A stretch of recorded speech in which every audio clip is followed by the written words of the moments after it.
Трета година поред јавното претпријатие Камена река од Македонска каменица со сопствен расад на цвеќиња ќе го разубавува градот. Десетина видови на едногодишни цвеќиња како што се петуни, невен, виола и хризантема, одгледувани во оранжериите во дворот на јавното претпријатие ќе бидат посадени на сите јавни површини, паркови и жардинерии во централното градско подрачје.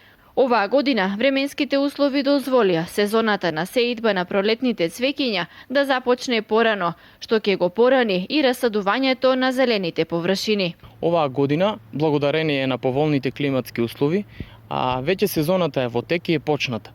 Ние имаме веќе пуштено околу 3000-4000 семки од едногодишни цвеќиња, за разлика од минатата година, кога тоа се обавуваше негде во почетокот на март.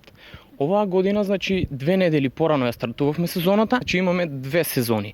Едната е пролетна, другите се есенски цвеќиња. А од есенските цвеќиња уште имаме во оранжериите од минатата година виола.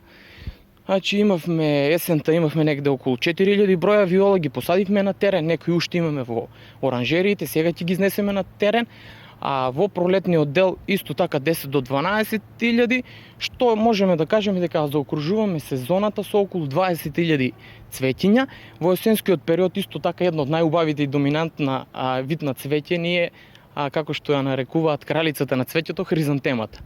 Веќе 2 години поред низ Општина Македонска каменица, низ сите зелени површини, фреквентни, репрезентативни места, ја садиме хризантемата, се покажа доста успешно на ова поднебје, така да тоа е. Инаку за во пролет, петунијата пред се, тагетисот или калаферот, популарно наречен циганчето, потоа гератум, имаме невен оваа година и уште десетина други.